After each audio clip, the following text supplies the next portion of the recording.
This is the Comics Alternative Interviews, back with Nate Powell.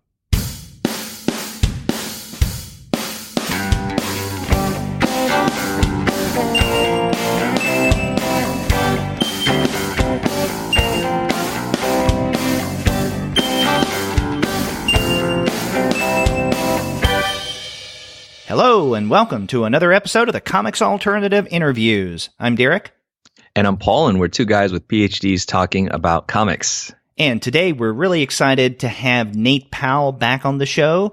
This time he's going to discuss his new book, Come Again, which gets a direct market release this month and then a wider distribution in early August. But before we get to that discussion, we want to let all of you know that this episode of the Comics Alternative Interviews is brought to you by the great folks at Discount Comic Book Service. Go to their website, dcbservice.com, for all of your comics pre-ordering needs. There, you're going to find all DC, Marvel, Image, and Dark Horse titles at 40% off the cover price if you pre-order. For all of the other publishers, you'll find that those discounts are anywhere from 20 to 35% off the cover price. And every single month, you're going to find some mind-blowing specials. Sometimes those specials could be as much as 45% off the cover price. Sometimes 50% off cover, but every now and again, you just may find discounts that are more impressive than that. Awesome discounts on new comics, and also oftentimes you can find discounts on comics that have been relisted or resolicited. For instance, today we get to talk to Nate Powell, but if you go to DCBS, you'll be able to find a lot of the works of Nate Powell published by Top Shelf, such as the March Trilogy, Any Empire, Silence of Our Friends. You can find all those at DCBS as well at 30 or 35% off the cover price, which is just an awesome discount and a great way to get some great comics. That's right. And if you're not familiar with the work of Nate Powell, well, first and foremost, shame on you. But second, you can use Discount Comic Book Service's great discounts to get caught up on a creator that you really should know. That's dcbservice.com. You gotta go there for all of your comics and Nate Powell pre-ordering needs. And after you do get your titles there, please be sure to send them an email and tell them that the two guys with PhDs sent you. Yes, please do let them know.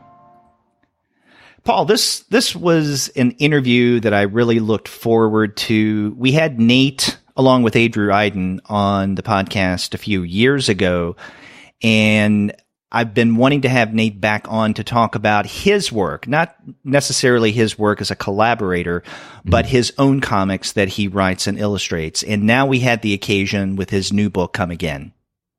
Yeah, Nate's been, I think a huge figure in our industry for a while. I'm a big fan of Nate, even from before March. March even, just sort of vaulted him into the stratosphere for me.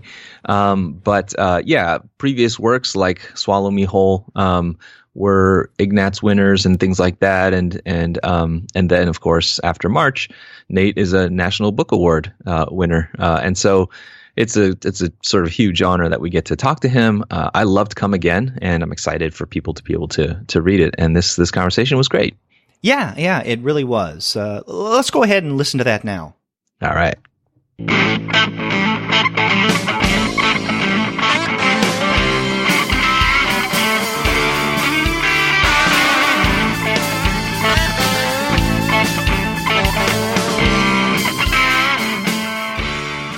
We're really excited to have on the Comics Alternative, once again, actually, a return visit, Nate Powell, who's here to talk about Come Again, your new graphic novel from IDW Top Shelf, which comes out July 11th in comic shops and bookstores, and Amazon will see it on August 7th. Nate, thanks for coming on the Comics Alternative. I'm glad to be here. Thanks for having me. Yeah, Nate, it's great talking to you again. I appreciate you coming again to the Comics Alternative. I like that sound effect. I want to isolate that and use it in future episodes. Oh, yeah. I give you full license. Okay. Awesome. That's an entrance sound for every guest. An entrance sound is appropriate to talk about Come Again, which is your new comic, which I loved. I really enjoyed reading. It takes place kind of in the Ozarks in a remote was a small town commune called Haven Station, and it's set in the 70s, and we meet sort of some characters within this town. Nate, your comics like Swallow Me Whole and Any Empire, they always have had this wonderful way of defying description. I wonder how you describe the story in Come Again. Well, I guess when I boil it down to, I guess when I try to put it in, some kind of a box, I think of it primarily as like existential horror. It's definitely a horror story. There's a very strong, it's also a relationship story, but most of the questions and themes as they relate to relationships usually have to do with like changing ideals, big questions about carving out space for yourself and how that balances. To me, those are existential issues. And so the horror components just blend in with that existentialism. So existential horror, and I guess it's a clearly Southern tale as well, but maybe it's less Southern Gothic than Swallow Me Whole. That's right. Yeah. Yeah. No, that's fantastic. That's a great description. Part of that existential horror is that sort of at the center of this book, there's a relationship, an affair between main characters Haluska. Is that how you say it? Haluska? Yeah, sure is. And Adrian, who are are friends who've known each other and lived in this commune for decades. But of course, they're married to Adrian is married to another person, and their kids are friends. But meanwhile, they're carrying on this affair. And in the opening pages, you do get that sense of horror. There's darkness, and there's this little door that's surrounded by grass, which looks like this gaping maw, this like mysterious mouth, and kind of an invitation to sharing secrets. So I'm curious whether this story and its themes, like, is there an origin for you about why this story about secrets, at least something you're willing to share? Yeah, you bet. As far as the plot and characters emerging over time, the earliest seeds for this story actually started writing them with two friends as a completely like geopolitically separated sci-fi fantasy story about 10 years ago. Wow. And as we started developing and working on this story casually, our little fellowship kind of disintegrated. We didn't have it all together to work on this book long distance. But some of the themes we started developing, basically it had to do with this weird city, and at night when everyone was asleep, the city was made of this weird substance, and it would rearrange itself. All the buildings would rearrange themselves at night. So people would wake up, and basically the whole economy and the whole society was structured around people finding out where they were, finding their family and their loved ones, finding their job. Right. Everything was structured around this endless cycle of forgetting and loss. But there wound up being, as kind of a demon figure started emerging, and there were these weird underground groves that were very cavernous that were central to that story. I started getting more and more interested in that. And as I became a parent, and as I started thinking about, larger themes in my own life about shifting ideals, and what you do with your life when you realize that your ideals aren't exactly where your life is, and how to let go of certain things and hold on to others, I realized that was the book I wanted to pursue. And so, with permission, once we had kind of abandoned that earlier version of the book, I expressed that I was interested in taking, like the visuals of the main character and taking the caves and trees, seeing if I could do something with it. So that started to work its way out of the sci-fi world and back into art. And this is one of these things where I guess I realized the value of reverse engineering certain components of a story. So once I had all this stuff, I was like, okay, if it's back in the world, it'll probably be another kind of like Arkansas Southern story. But how do I make it seem so otherworldly? And as I say in one of the intros of the book, intro sequences, the Ozarks, even within the South, even within Arkansas and Missouri, the Ozarks kind of stand alone as these netherlands, as these lost places. Right. And then trying to weave the physical locations into the Ozarks necessitated, a smaller village that's cut off. And then already being interested in stuff like fallout from the peace movement and the rumblings that then would have informed punk specifically in the Ozarks at that time. A lot of the answers presented themselves. So once I realized that I was interested in a commune left over from the peace movement, and interested in the idea of pursuing openness in a very radical way, it was obvious that the core question, especially as it tied in with my life, was, but what about the privacy you're losing and the secrecy, what about intimacy? As open as people try to be, we will always need these things. So maybe this book is about trying to live with that contradiction and going as far as you need to go to carve out that space for yourself. Yeah.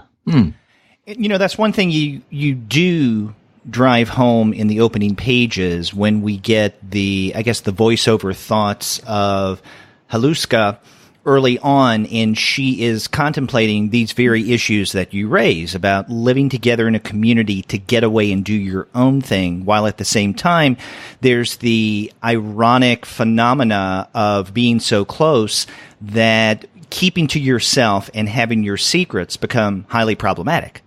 Yes, definitely. And I also found it interesting that early on you described, when Paul was asking, you described this as existential horror. Now, the existential part I definitely got in terms of my first reading of Come Again. Maybe I'm ignorant, but I didn't even think of it within the context of horror, and I should have, because you're right. This is definitely a horror title. Southern Gothic, but it's a kind of Southern Gothic that you usually don't get, and I think that's based on your choice of milieu. You're dealing with a post-1960s leftist commune. You usually don't find communes in Southern Gothic. Sure. I can go back through Flannery O'Connor's stories, and I don't think a commune is mentioned once. You're very right. But that's another thing to me that's always fascinating about the South, but particularly Arkansas. Arkansas, well, I think of it as like the New Jersey of the South.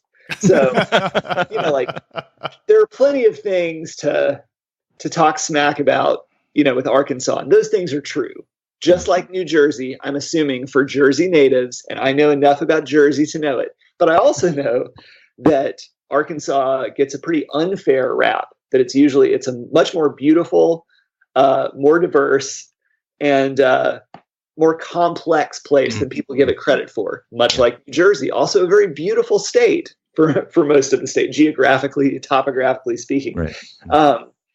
But so Arkansas, because it kind of misses the boat in terms of cultural influence a lot of times, and especially coming from underground punk in Arkansas in the 80s and 90s, it's really funny how, because of a certain level of isolation and not having a frame of reference for the thing you're trying to do that might be new or different, you never quite get it totally right in terms of the way the rest of the country or the rest of a subculture might be doing something.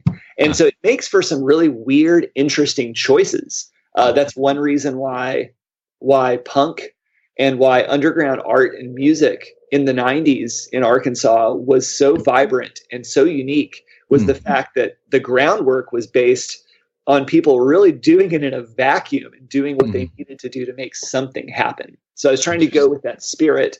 And there's a strong, hippie component and a good off the grid component up in the Ozarks in Northwest Arkansas. But there's also that tension where I imagine Haven Station taking place is between the fairly progressive college town, Fayetteville, the kind of hippie crystal tourist towns of Eureka Springs, and then white supremacist Haven, Harrison, Arkansas. And this unavoidable tension really, I think, is the essence of Arkansas itself. So it seems like a perfect location. It's fascinating to hear you draw together all those elements that you can see in the text. One manifestation of this attitude that you're talking about actually is this scene very early on where Haluska's hairstyle is sort of described. And it's interesting because it is kind of a punk aesthetic hairstyle, but it happens just because she's got to shave off part of her hair because they're looking for lice. It seems like her and her son, Jake. And so it's like this very organic way that you become kind of punk by necessity there. That was actually I think it's the most obvious example of having to find ways to reverse engineer story components for the book. And then once they work themselves out, you're like, oh, well, that was almost obvious. So like, I drew Haluska originally, 10 years ago. And I was like, this is my character. I love her. I like the way she looks. And then once this story emerged in this particular context, that's the big question. Like, how can I possibly justify this haircut? And you're like, wait, okay, they're farm animals. This is a family situation. Maybe, and really you just follow it through backwards to its logical conclusion, which then opens other doors in terms of plot theme. Yeah. Well, you mentioned... Go ahead. No, I was just going to say, it gives you an excuse to give Jake the reverse mullet that he has, which is pretty awesome. Yes, which is a nod to one of my best friends and collaborators who actually got me started drawing comics. But his name's Mike Lyerly. He's a painter, but he was one of the original co-writers for the old version of what became this book. I think it was like his first year in college. He decided to give himself the quote, the old man cut. That was the reverse mohawk. So he was bald up top and had like these Wolverine horns on the side. So I was like, this is for you, Mike. This is for you. That's good. Yeah. Well, you mentioned that you created Haluska quite a while ago, and she stuck with you. I mean, in addition to her hairstyle and her, I guess, kind of punk sensibility, what is it about her character, this figure that you created that stuck with you for so long that you wanted to make her the protagonist in this new book? Well, I'd say that the first 2 years or so when I was working on that earlier version, it was very plot and struggle oriented. So I was learning about her character through the actions she took, which were very much like, there's a mystery, I'm going to solve it, here's an obstacle. And as I was injecting a little bit more personal stuff in terms of like doubt and desire and family conflicts and family obligations, just a couple of those seeds carried through so that when I became a parent and was starting to grapple with, a lot of just mundane obstacles as they relate to me as a creative person or a socially concerned person, or just somebody trying to not be a bad dad. But, everybody gets stuff thrown at them all the time and you're trying to figure out things the best you can. I think, I guess I identify most strongly with these parts of her that would rather, I guess, like, this is a very Southern tendency, and one that I explore, I think, at length in Swallow Me Whole. The idea that there's a very strong current of people not dealing with things through conflict and direct conversation. And it was a real culture shock to me when I moved, to the East Coast after high school to realize that the way I had navigated through life up until that point was the exact opposite of the new environment I was in. So I think like that is a component of Haluska that is very much a part of me. And I think it's part of what has gotten her into some sticky situations, particularly in relationship land. We don't have an actual similarity in terms of like her infidelity, but that's merely a plot component. It's the fact that she's willing to kind of, push the problematic components of her life down because she's an idealist. Of her group of friends who lives in this village, she is the one who really believes in the ideals behind it the most. So it doesn't seem to be working out for her. She believes in it. And I guess that's one of the next big set of thematic questions is like, not only what do you do when your life, is working out in terms of your idea, when your ideals are being lived up to, but your day-to-day living is not working out for you. And then, like, her best friend Whitney is the exact opposite. She's not a believer in this community as a way of life, right? And yet, on its face, things are working out to her benefit. Her heart simply isn't in it. So I think that tension of trying to find the most out of the gray areas, especially as you get older, especially as I, have moved away from active involvement in punk as a subculture, as I feel a little geographically isolated and socially isolated from comics as a creative community. So I very much feel like a part of it in most respects, but in terms of navigating that kind of alienation, that's where I feel most strongly tied to Holuska.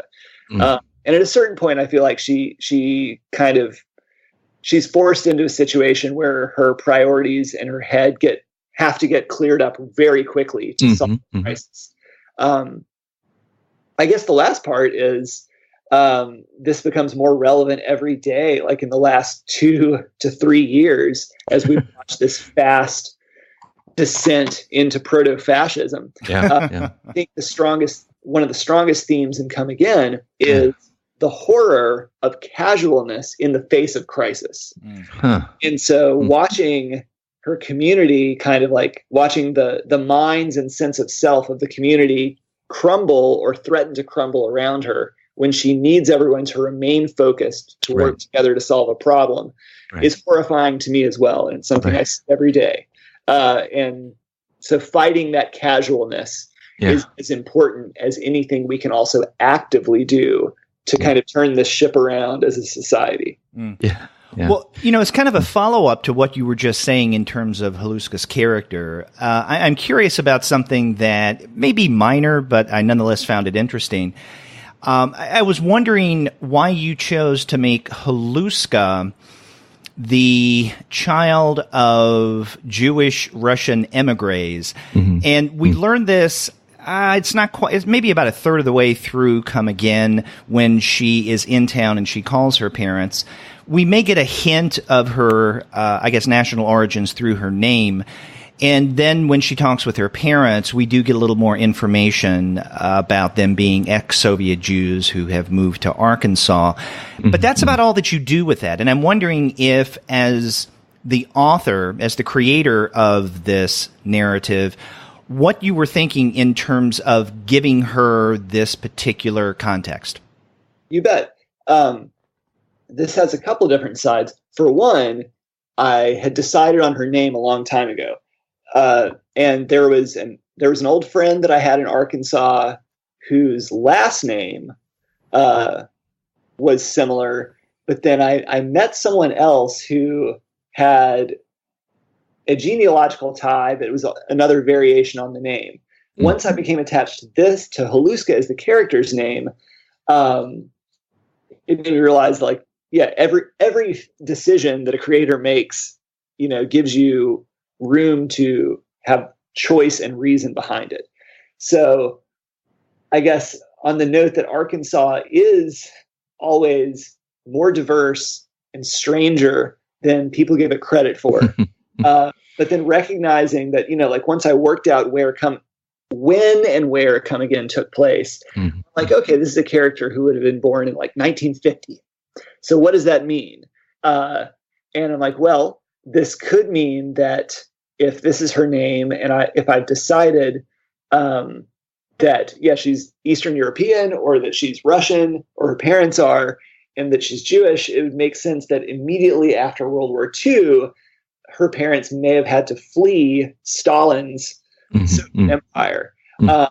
And in Arkansas, not only do we have like the awfulness of, major, internment and concentration camps for Japanese Americans during World War II. Right.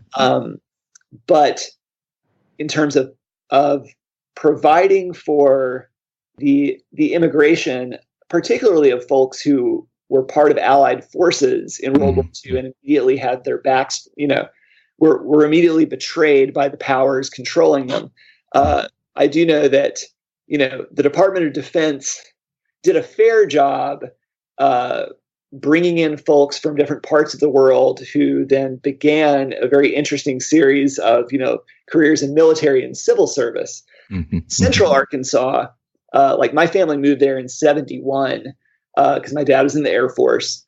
But because of the Air Force Base in Little Rock, there's a higher proportion of folks like from Thailand and who then moved to Central Arkansas for work in and around the Air Force Base, and families who would have developed in and around the Vietnam War and its immediate aftermath in Southeast Asia.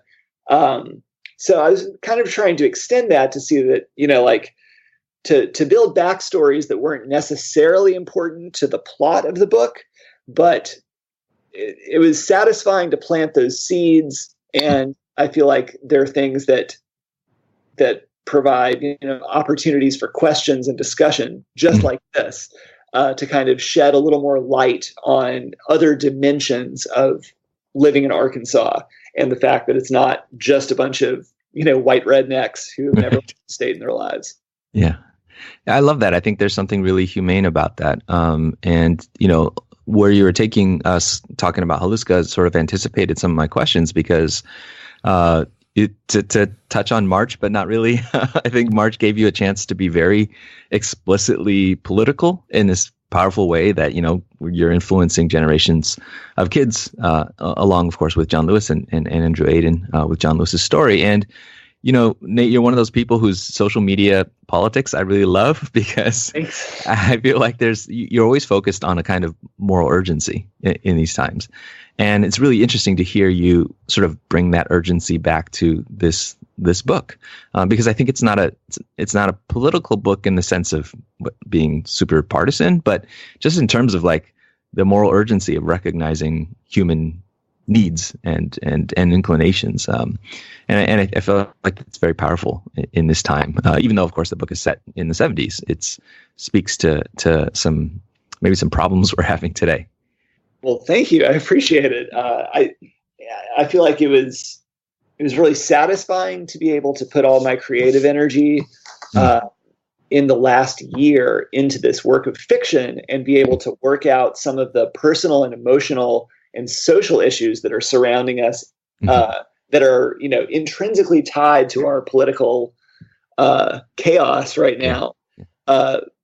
But yeah, that exist on their own. This is the power of fiction, I guess, being able to extrapolate those components, and no matter when a story may be read, whether it's decades in the future or today, there will always be a context by which a reader will apply, themes based on where the world is around them at the time. So, obviously, all this is at the forefront of my mind, and yeah, particularly working on Come Again is like this balance of trying to figure out how to participate in some way in the real world, to push back, to make a difference, to stay loud, speak truth, but then also find a way to let those concerns on a personal level settle into the work of fiction. Yeah. Nate, you were discussing earlier this being a horror narrative, and one of the things that I found about Come Again is that the more into it I got, as we read into the first third, the second, and then the final, things seem to be getting stranger and more surreal. Now, you've already spoken about how being a parent has informed this narrative, and I can definitely see that, right? When Shane goes missing, I mean, that's really when things start to get quite strange and almost unexplainable. Along with that, it's almost as if the narrative seems to enter more of a psychological realm, and that what we see going on, what we see happening, may or may not be something like a dream or a nightmare, if you want to look at it that way, but it definitely has a surreal twist.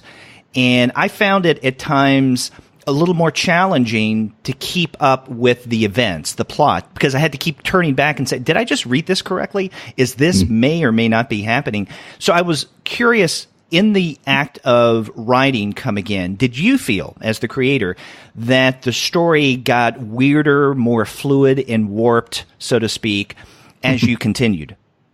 Yes, definitely.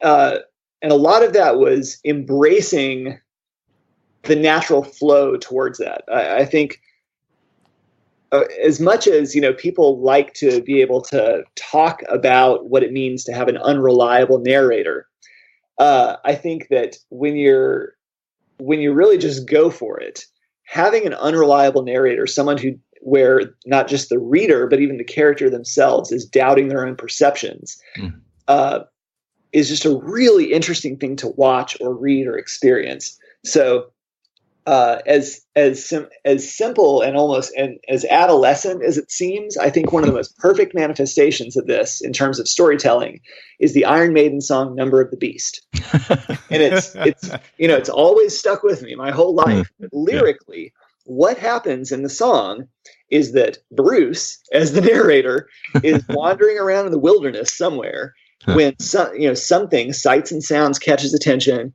and he comes through a clearing and he spies some kind of like satanic conjuring of demonic forces. Right. But it seems so bizarre that, like all the stories he had ever heard about demons existing or there being some weird kind of like, coven or arcane human force using magical powers to conjure demons.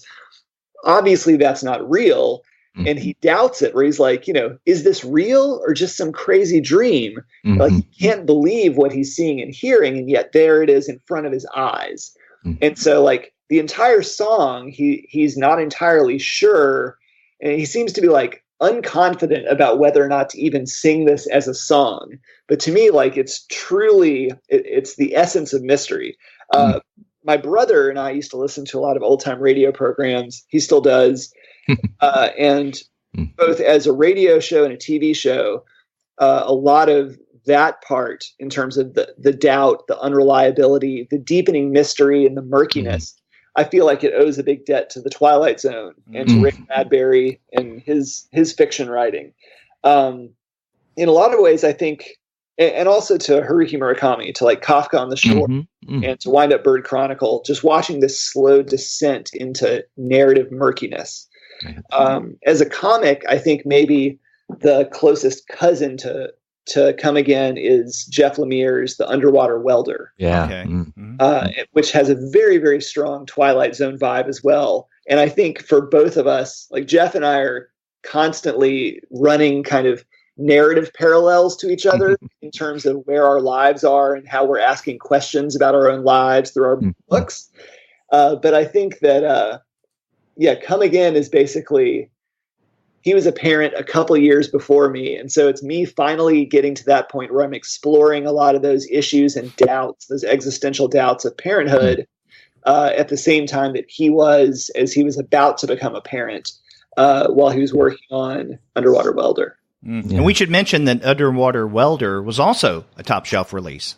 Yes, it sure was. I think it's the best book Top Shelf's ever released, and I think it's Jeff's best book as well. Yeah, that's a great one. What you just described as far as everything from Twilight Zone to Iron Maiden as reference points goes a long way in explaining something I wanted to ask you about, which is the sort of the lyricism of your narrative voice, the narrative voice that's used in there. And there's, it's very sort of crafted as like poetry.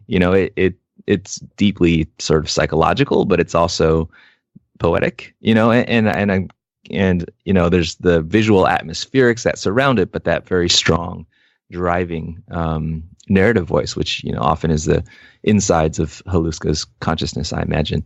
Do you write that sort of separately, like scripted, or do you tend to write that in the flow of drawing and planning pages?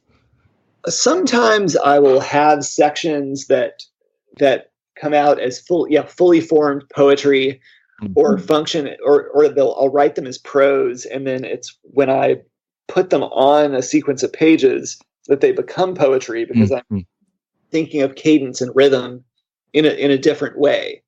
In general, though, I go from plot and character, and then I kind of rough pencil the pages, and then on the pages is where the actual prose emerges. So I guess it takes until I'm relating with the storytelling visually in front of me before I'm actually able to think of it in terms of rhythm and able to pare down the words and think of it in terms of space and in more of a musical sense. But yeah, I definitely think of a lot of the voiceover as being poetry in this book. One reason I was excited to return to that was because I enjoyed using it in Swallow Me Whole, and it was pretty sparing. It's mostly in the beginning of that book. But when trying to become a better writer for Any Empire, I made the choice to not use voiceover at all. I might have used it in 2 sections or even 2 pages in that whole book, though I'm not entirely sure. And there are a lot of ways where Any Empire became a stronger book.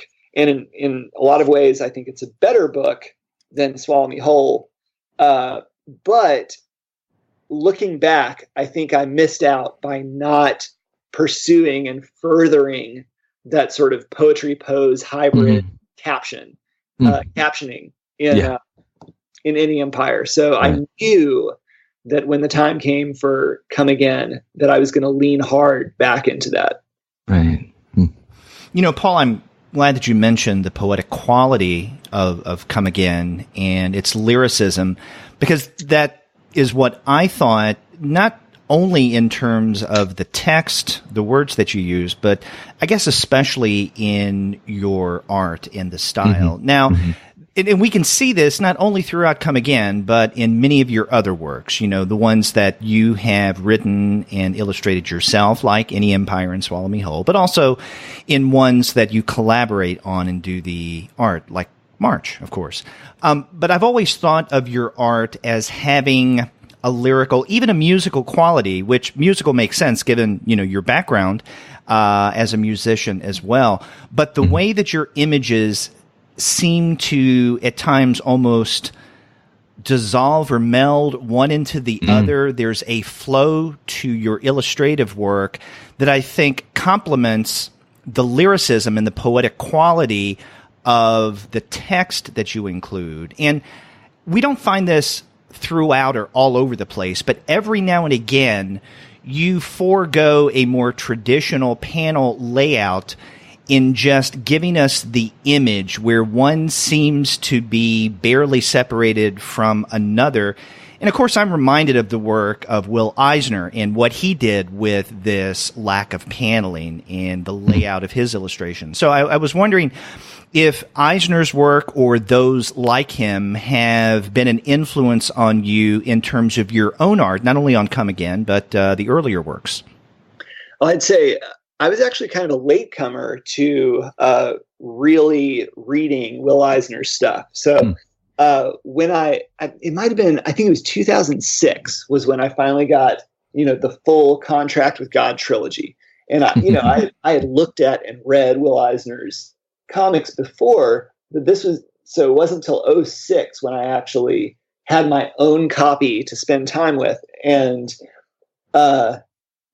this is another moment where it sounds, this kind of stuff sounds like really cliche, but I was like, oh, this is that missing ancestor that I really haven't spent time with, but this is my language. This is, and a lot of it in terms of activating the lettering. And it came along at the right time where I was finishing penciling and beginning to ink Swallow Me Whole. And so a lot of the things I was trying to do with lettering and flow, I felt like they were reinforced or justified by finally spending time with Dropsy Avenue and Contract with God.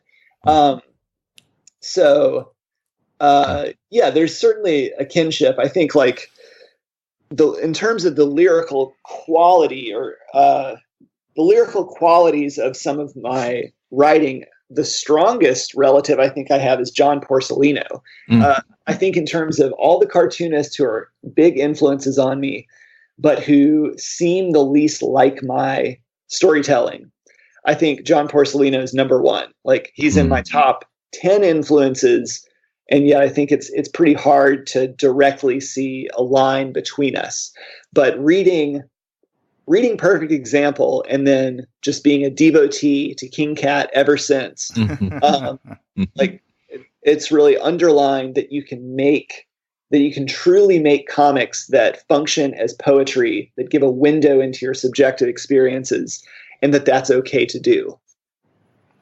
It's interesting to hear you say that Porcellino is probably the closest kindred spirit, because one of the big difference, and I can see, I guess, the poetic kinship between the two of you. On the other hand, one of the words that best defines John Porcellino's work is autobiographical, right? He deals with life stories, and he taps into his own existence and experiences as the basis for most of his narratives.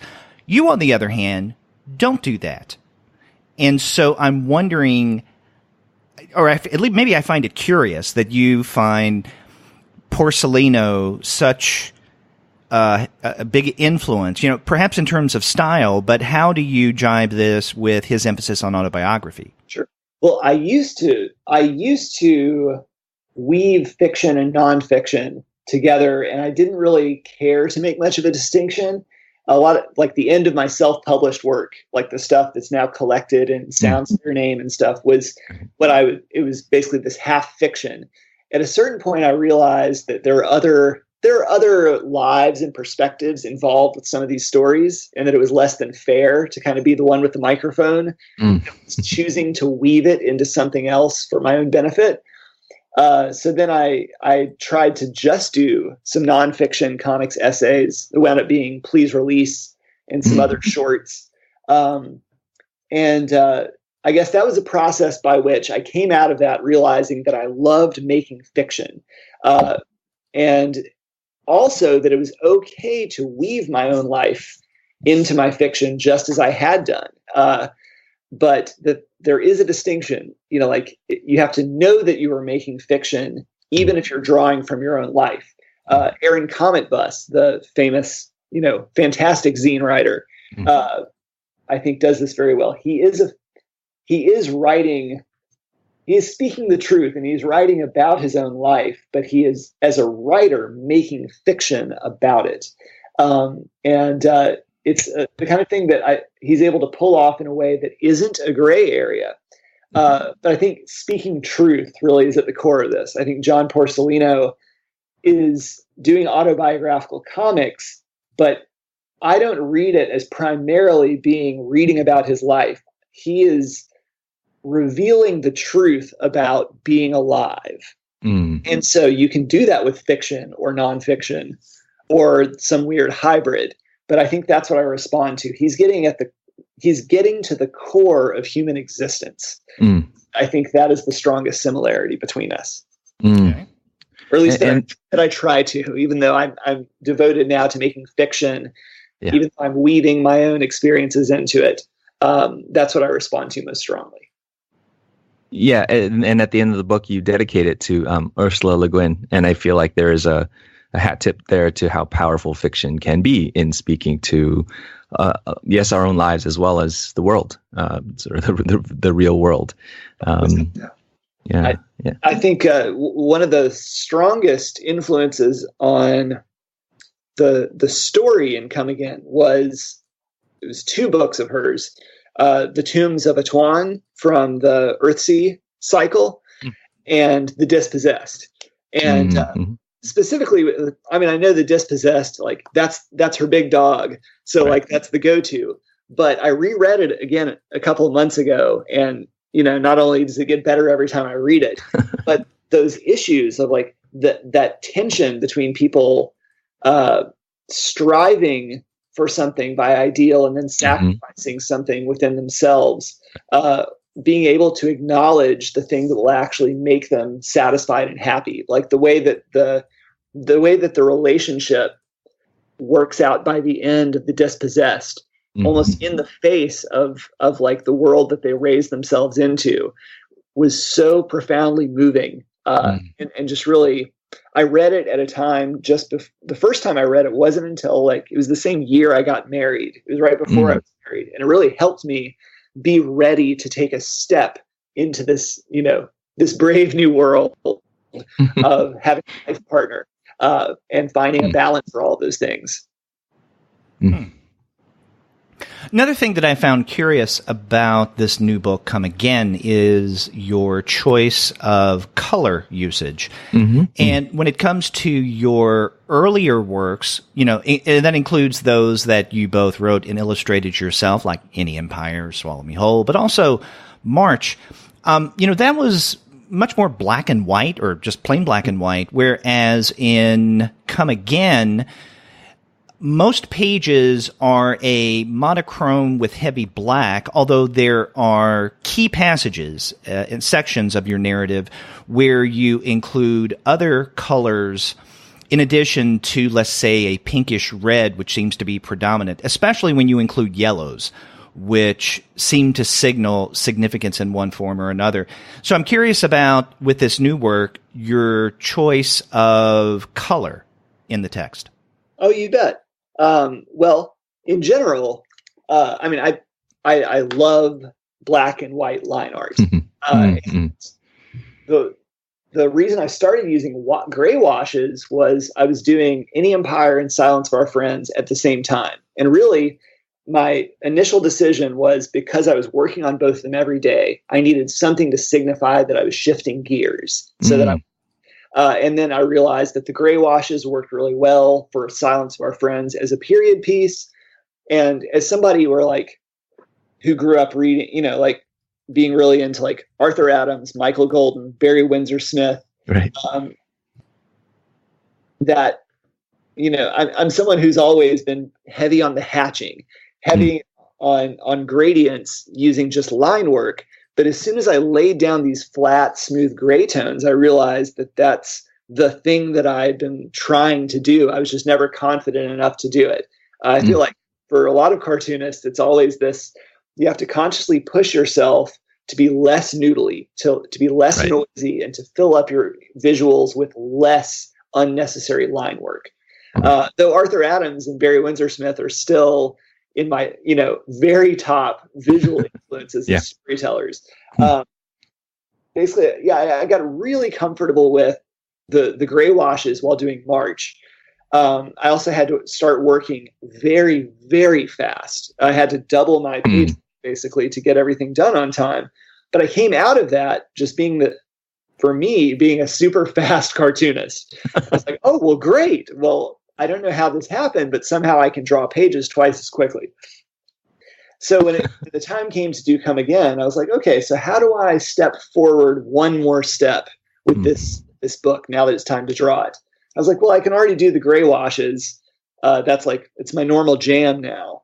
So at the time, I'd been really impressed by some of the duotone work that Darwin Cook had done on Hunter or on Parker, and also some Luke Pearson stuff, Jillian Tamaki, even some of the self-published stuff Becky Cloonan was doing on 2011, 2012.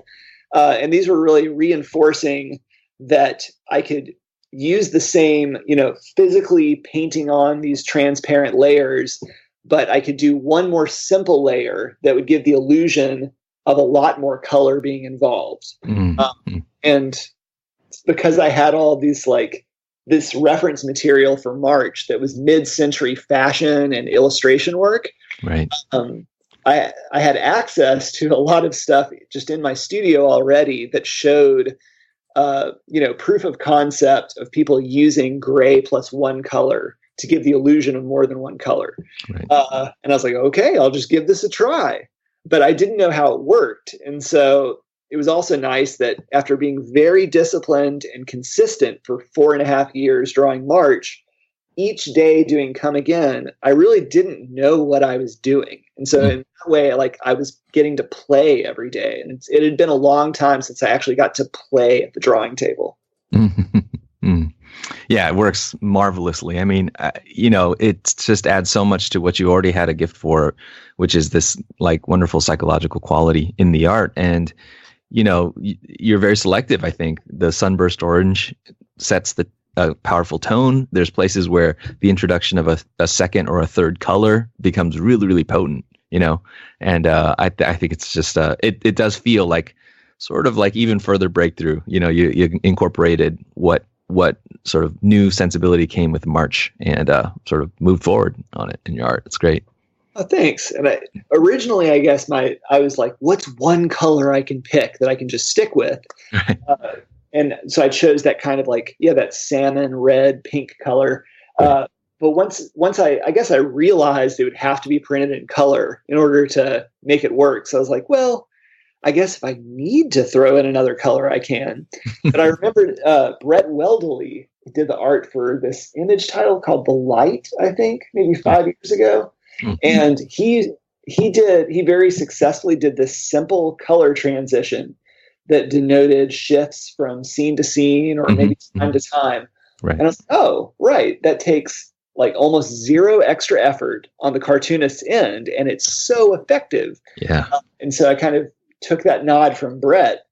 And I guess before Come Again, I was already, I've worked out this kind of visual code in the gutters and the margins and the negative space about like what's day and night, internal and external, what's an internal and external head space or narrative space, past or present. And a lot of that has to do with like whether or not there are panel borders or the segues between black and white in the gutter space. But then this is just another tool in the toolbox where I'm like, okay, so now it's time to make a color coding system by which we can navigate these different time zones, but also spaces of consciousness within the book without ever having to say what they are. Yeah. Nate, you were talking about the progress that you feel that over the past several years you've been making with your art, trying new things and getting out of your comfort zone, such as what you were describing with Come Again. It leads me to another question, and I'm curious. You have garnered, and rightly so, a gigantic amount of attention given March. So the releases from 2013 to 2016, it's brought you a lot of attention. You're, the first cartoonist to win the National Book Award because of March. And I'm curious if you, as one of the creators of March, feels that there's kind of a presence, perhaps even, apropos of Come Again, a shadow of March that you feel like you're working under and you're not entirely comfortable with. In other words, do you feel that the success, almost the runaway success of March, has brought you attention in a way that kind of defines you in a manner you're not too sure about? It may seem that way, but what's utterly unique about March in that respect is that, and this is something that it took me years to kind of recognize is definitely the way it is. A majority of people who read March, maybe even a vast majority, like they're introduced to March by either being required to read it or, signing up in a group, a community, a book club, by family. There is a non-comics related motivational factor for hundreds of thousands of people reading March. Yeah. And so like early on, the real shocker there was recognizing that there was little to no increase in sales of my other books that weren't March. But then being like, okay, but now that I see how libraries and schools and communities are embracing March, that makes perfect sense to me. So there are parts that are really wild and are out of my element, like, being on TV, on talk shows or whatever. But that's, not only is that the kind of stuff that ultimately just doesn't matter and will be forgotten, but also I feel like it's interesting when people ask questions about the difference between March and not March comics. I feel like we all have a tendency to make things as binary as we can, but I think because of historical content in March that's explicitly political, it's funny because I'll get questions sometimes outside of the comics field that will have to do with, how did March, how did you change as a person by doing this history? And like, I know that the answer they want me to give is they want me to give a very earnest thing about like how it profoundly changed my sensibilities about justice, equality, social change. When the truth is that these have been close to my heart since I was 12 years old, and those were woven into the weird fiction comics I do already. And in that way, I always try to stress that there's a large part of March that people can't see as easily that I see as being indistinguishable from Swallow Me Whole and Any Empire. And those are the moments where I try to push and press the sort of intimate, subjective experiences that John Lewis and the young people within the movement are experiencing. I think that's actually the value in that memoir as a comic, is getting to feel the doubt, the dread, the terror, the hope, and feel their youth. Those are the things I really did not appreciate or understand fully before March, is recognizing what it means that these are 18 to 25-year-olds doing this, and understand that in a very real and binding way. But yeah, when the time came to come back and actually draw Come Again, I'd been writing and drawing it the whole time I did March. I actually penciled the first 60 pages of Come Again 3 times while doing the March trilogy. And either I realized I just didn't have time to focus on it, which was true, or occasionally I'd be like, it's not there yet. So I'd go back to the sketchbook phase and the writing phase, and I'd try it again a year later. So it's very fair to see the development of Come Again, especially in terms of themes, visual style, and I guess as it relates to my worldview and concerns, like it's even chronologically interwoven with my work on March. So I guess take that with a grain of salt, that this is a story that I was developing and making real while I was at the drawing table for March. Wow, that's really interesting to hear. Nate, I'm a middle school and high school English teacher, and I work with English teachers, some of whom have, who teach March, who are among those people pressing March onto kids in classrooms. And I just think it's awesome, because we sort of enshrine this history of the civil rights movement, and for good reason.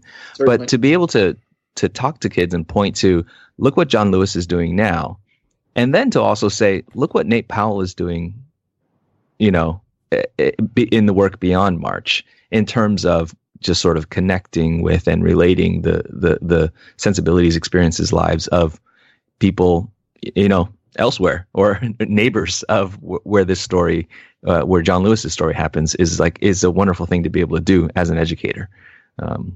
So thank you, thanks. And I think as a cartoonist, I want to lend some thanks to you and to your buddies in your profession, because I did not realize or appreciate the gatekeeper nature of educators, librarians, bookstore people, in terms of actually getting literary work, creative work on shelves and in people's hands. And I think I always fell back on this idea that, like, I make my books and then they get printed and they wind up on shelves and people get them and read them.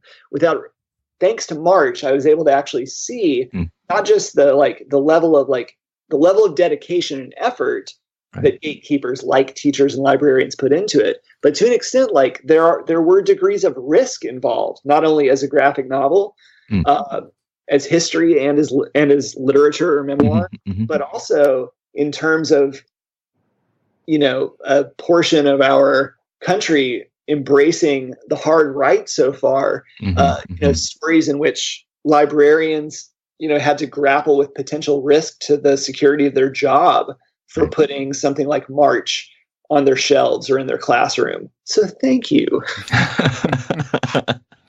No, indeed. Totally. In return, thank you, because I think there's educators like me for whom the power of the medium has always been there, and the importance of these stories has always been a priority and obligation. And so that's why I think March was such a perfect kind of coming together at this time in terms of what we do as literacy educators and stuff. But I do, speaking of March, I know you're involved in Run, which comes out in October. Yeah. And this time, again, with Andrew Aiden and John Lewis, and this time Afua Richardson, who is a super cool artist, yes, is also involved. Can you tell us a little bit about how you sort of shared those art duties and how that worked? You bet. Well, originally, when we were starting March Book 3, I guess, Andrew's vision of March in terms of story. Again, it's always weird to talk about March and separate it as a creative work and as writing from the fact that it is a real story of real people's lives. So think about it as a book. Right. Andrew's vision always included these very powerful, very different, like emotional, personal, subjective struggles that John Lewis had, particularly 66 to 68. And we were never quite sure if that was going to be a fourth March book or if it was going to be a super long epilogue that would go in an omnibus, or if it was something that needed a different title. But, we were all believers in that content needing to come out. And at a certain point, we got so deep into like the thick of doing March Book 3, which was such a daunting task, that we're just going to worry about this later. That when that dust settled and that story still needed to be told and needed to be told more than ever, Andrew was able to kind of clarify his intention there. And what he wanted to illuminate was, in a nutshell, John Lewis's transition from direct action to public service. Right. And I think that's a component, particularly because of our narrative, our commonly shared narrative of the history of the civil rights movement.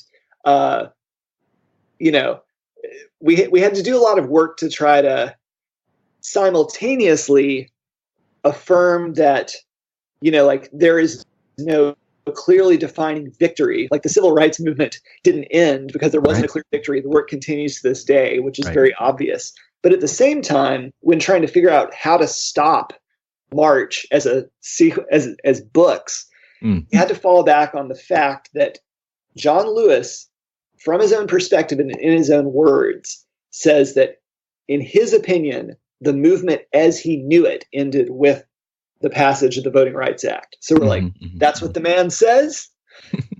Thus, March is a trilogy that is bookended and ends with that. Yeah. That freed us up and allowed Andrew to kind of shift in tone and content with the next thing. Right.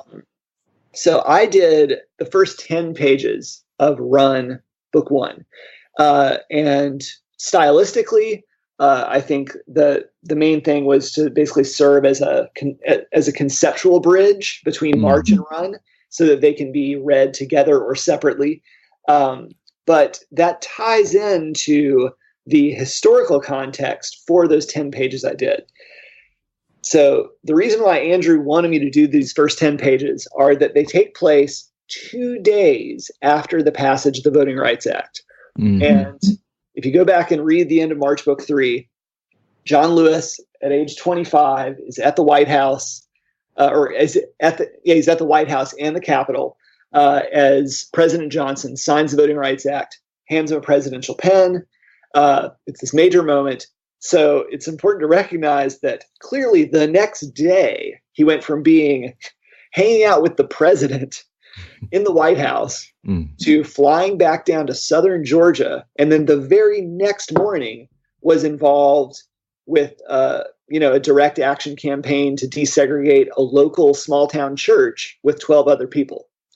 And the fact that he's walking the walk and he's back in the action, and as Congressman Lewis asserts, the change is ultimately going to happen in the streets. Also, we wanted to illuminate that, and we see this very clearly today with the white supremacist extreme right, taking notes on what was done in the 50s and 60s of the civil rights movement, and what is done really in the last 20 years of like anti-war and pro-social justice and equality activism.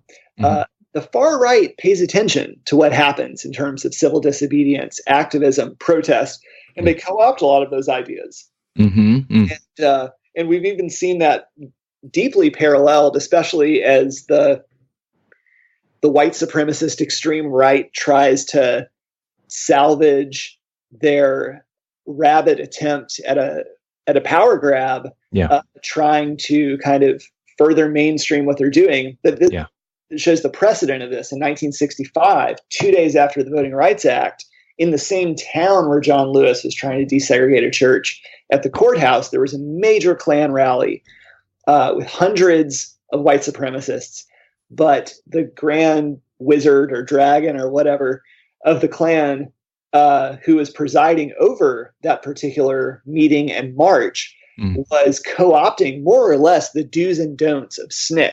And was sure that people were behaving with a certain mode of, decorum and, quote, civility, but basically was becoming aware of what we would now refer to as the optics of protest as it related to them. And so started parroting that people might lash out and attack you, and you have to remain peaceful. If you can't do that, don't march with us. And those are chilling pages to draw earlier this year, to have Klansmen, uniformed Klansmen, protesting and marching down the streets in Georgia, but receiving co-opted guidelines from the civil rights movement as a means of staying on camera and legitimizing their atrocious worldview and policies in action. It's really weird. Like, so the section that I drew, half of it is really cool to me, and I'm like, it's like new March pages, and like, and like I'll get all teary just being inspired by John Lewis and his peers.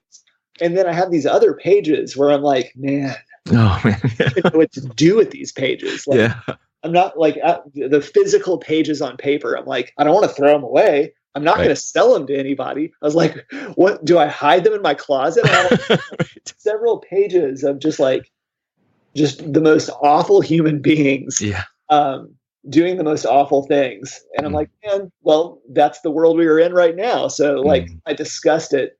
The historical context here parallels my disgust at how easy it is for people to be tricked into acquiescing to this today. You know, I remember my experience in reading book 3 of March, and even though I knew that it was ending as a trilogy, I couldn't help but feel in those closing pages that there may be more to the March story or Lewis's story, that perhaps, if not a fourth of the trilogy, that something needed to be done. And so it didn't surprise me in many ways to see Run solicited. One of the things, though, that strikes me as a little curious, or I'm curious about, and maybe Andrew Iden can speak to this better than you can, but I'm going to ask you nonetheless. Now, March came out through Top Shelf, but Run, and this is going to be a series, I'm assuming, as well, because it says Run Book 1, is coming out through Abrams Comic Arts. And so I'm curious about the change in publisher since March had been so closely associated with Top Shelf. Sure. I mean, you should maybe ask Andrew about that. I think like March surprised all of us at all levels, creatively and in terms of publishers and the demands of editing and promoting, but also like as we would go out and talk, do events, do signings, and really engage with people about the book. We discovered quickly that like it was that the components that were separate from actually making the books were themselves a whole different full-time job. And so I think for all of us creatively and on the publishing end, the editing, and the promotional end, it really taxed the upper limits of what we were all able to do. So I think, if Abrams is able to provide more resources on certain parts of that, that's great. I think that Top Shelf did a fantastic job with March and continues to do a fantastic job with it. But this is also where I'm the artist. So to speak of folks who actually own the property, run the intellectual property, the choice to change publishers is not my decision. It's their decision.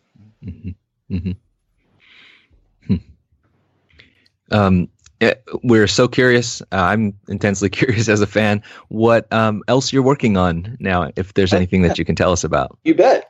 Let's see. I have a couple of things going right now. I have 3 main projects. Now, another book I actually started before March, like Come Again, is called Two Dead, TWO, Dead. And it's written by Van Jensen. And it also takes place in Arkansas, but it's in the 40s. And it's kind of like, on its face, it's like a hard-boiled detective noir story. But really, it's about post-war America and the unspoken issues of PTSD, trauma, loss, the beginnings of like psychic fracturing, societies coming back from particularly like segregated America, returning from World War II and seeing both in gender equality and particularly in racial equality, seeing people kind of getting the boot back to a previous state of inequality, and those rumblings kind of, emerging back to the surface. It's been a really fun, awesome book to do. Originally, it was a Dark Horse series that got canceled when they made some cutbacks a couple of years ago. And then we picked up a different publisher, which is Gallery 13, owned by Simon Schuster. Yeah. So right now, I'm lettering it and getting ready to ink the whole thing. So hopefully it'll be out by the end of next year. I'm also, I don't think I've talked to anybody about this. Ooh, Comics Alternative exclusive. Yeah, exclusive. Right now, I'm hurriedly trying to pencil and write a book called Tornado Children, which it's shorter and it's a return to, it's a comics essay, but it is autobiographical. It's basically about parenting or raising kids in an era of necessary protest. And a lot of it was just like needing to make or do something to explain what these experiences have been in the last 2 years. Yeah. About confronting my older daughter, who's 6.5 now, of confronting her with reality at her level as it emerges, but kind of equipping young people, even very young people, with a set of tools that are going to be essential if we are actually going to survive as a democratic society. Right. I do not have an optimistic outlook on this. I cannot stress that enough. And people really, I know we're all trying to play it cool, and we're all trying to put in the work to keep the ship afloat. But I think that if we are not able to provide some sort of a buffer in terms of reclaiming one of the chambers of Congress in the fall, we will absolutely go full fascist, and things are going to get nightmarish. Right. So a lot of that is really like, it's weird. Like our society and our political landscape is changing so quickly that this is just like a 100-page book that I'm trying to do in kind of a sparse, illustrative way with all voiceover captions that ride the line between poetry and prose. But it's almost like no matter what I do, I can't do it quickly enough because I feel like new thresholds towards authoritarianism or fascism are being met on a monthly basis. Right. So that it's like the act of making the book in order to have something that people can respond to that also like does something for me as a parent. It's just really weird to think like this book may come out too late to be able to get in the game and say what it needs to say. Yeah. And, that's super interesting. And sorry to interrupt, but just I feel that my daughter is 7, and that moral urgency that I sense from you that I was talking about earlier gets crystallized so much when you have kids. Yes. And you realize that, for us, this is a year or 2 years. For them, this is their coming to consciousness about the world. And so all those frightening elements become like, we need to talk about this now, like for sure. Yeah. And so, yeah, because it's always this line where like you put in whatever work you need to put in to be able to provide whatever kind of a reasonable bubble any young kid should have, right. So that they can play, learn, grow, and feel safe.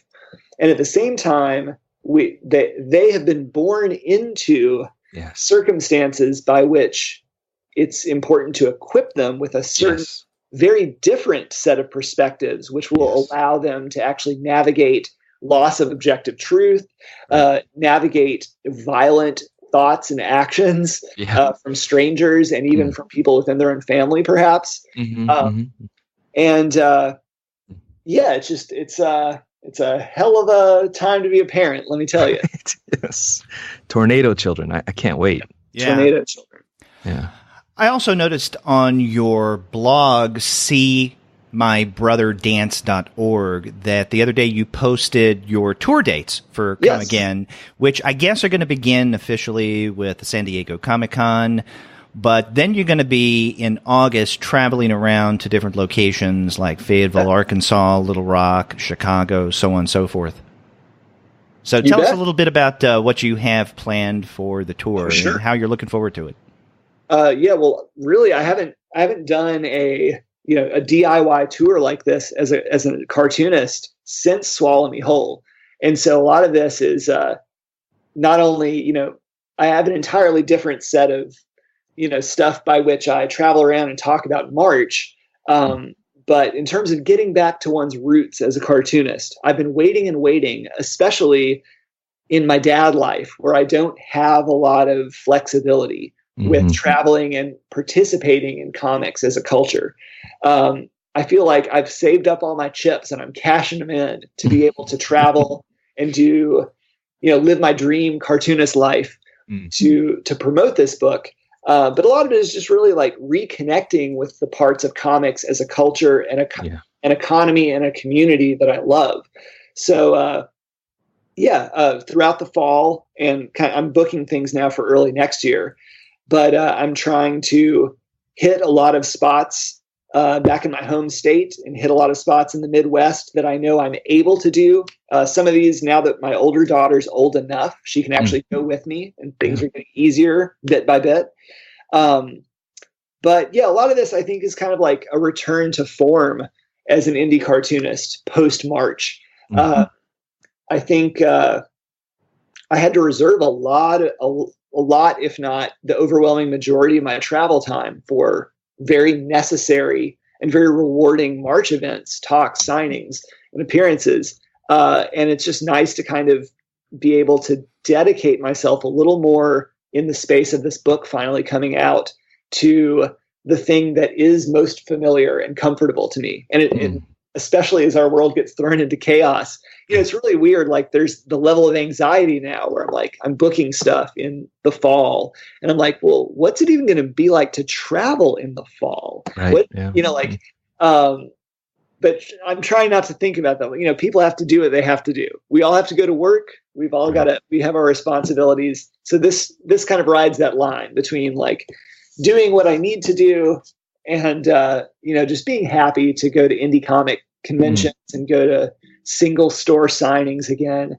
It's a wonderful feeling. And it's a thing that I, by necessity, had fallen out of touch with a little bit. Well, when you come around to the Bay Area in mid-August, I'll be excited to meet you in person. Yes. I look forward to it. It's going to be great. Here in one of the centers of the resistance out here. Yeah, and I plan on being at Small Press Expo the middle of September, so I hope to see you there. Count on it. Yeah, that's my favorite show in the whole continent of North America. Well, Nate, we want to thank you for coming back on the Comics Alternative and talking with us about this new book, Come Again, and it comes out this week in comic shops, and as Paul mentioned at the top of the show, the wide release in bookstores is early August. That's right. Thanks a lot for having me, you guys. Oh, great. Great what an honor. To you. Yeah.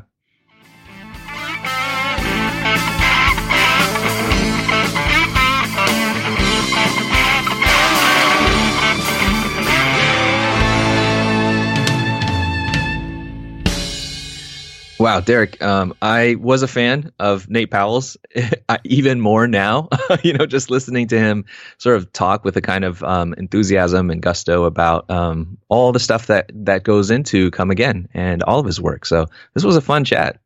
It was. He is a pleasure to talk with, and I was really interested in learning not only some of the behind the scenes, so to speak, information that went into the creation of Come Again, but also some of the stuff that he's working on right now. And, he mentioned to us that he's doing a collaboration with Van Jensen, Too Dead, but he also has Tornado Children, the comics essay that's somewhat autobiographical. And as he mentioned, this was the first time that he had said anything about that project in the media. So we have a Comics Alternative exclusive. That's right. We not only, go in depth with creators here, we also break news. And so that's pretty exciting. That's right. And I think something that he told us before we turned on the mic that, outside of a local newspaper that he talked to, we're really the first larger media outlet that he's talked with about Come Again. Yeah, which a little surprising to me, but as he mentioned this, the sort of the large crater of impact that March has had hasn't necessarily resulted in different sales for his books, which I think is too bad. But I feel like that's hopefully going to continue to change, and his renown will continue to spread as he's just an incredible artist. And Come Again is a fantastic book. And if people can't hear it in our enthusiasm about it, then they should definitely go and check it out, and they're going to see for themselves. Right. And and you had mentioned some of the other stuff in addition to, let's say, Come Again and then March, Silence of Our Friends, which is collaborative work, his own comics that he writes and illustrates, Any Empire, Swallow Me Whole, Please Release. Yeah. And then there's the earlier stuff from the beginnings of his career that I think you can find at least much of it collected by Microcosm. So definitely a creator to check out and learn about if you're not familiar with him. But I want to thank Nate again for coming back on the Comics Alternative. Definitely. One of my favorites, and so cool to talk to him. And if you want to find great books like Come Again at great discounts, then definitely check out the website of our sponsor, which is Discount Comic Book Service. As Paul mentioned at the top of the show, if you go to DCB Service right now and do a search for Nate Powell, you're going to find quite a number of his books at incredible discounts, 30 to 35% off the cover price. That's dcbservice.com. And after you do get your Nate Powell books there, get in touch with us and let us know what you thought about our conversation with him. If you go to our website, comicsalternative.com, you'll find that you can leave us a voice message online via SpeakPipe. Or you can call us the old-fashioned way. Pick up that phone and dial 4153-COMICS. That's 415-326-6427. Another way that you can get in touch with us is by email. The podcast is at 2guys@comicsalternative.com, TWOGUYS. Derek can be reached at derek@comicsalternative.com and paul@comicsalternative.com. We'd love to hear your feedback and get your thoughts on Nate Powell, Come Again, or anything on the podcast. That's right. You can also find us all over social media, such as on Twitter, Facebook, Tumblr, Instagram, Google+, Goodreads, Pinterest, YouTube, Slack, and Discord. You can subscribe to the podcast through Apple Podcasts. You can stream us on Stitcher. You can also find us on Spotify, on TuneIn, on iHeartRadio, and on Google Play Music. But you can find every single one of our podcast episodes, as well as the reviews and comics-related commentary that we post on our blog, simply by going to our website, comicsalternative.com. Past episodes, all the great stuff from the podcast and the blog are all there. That's right. And Paul and I have more fun stuff that we've cooked up that you'll be hearing in the days to come. So definitely check back for that. That's right. Stick around. Until then, I'm Derek. And I'm Paul. Stay tuned.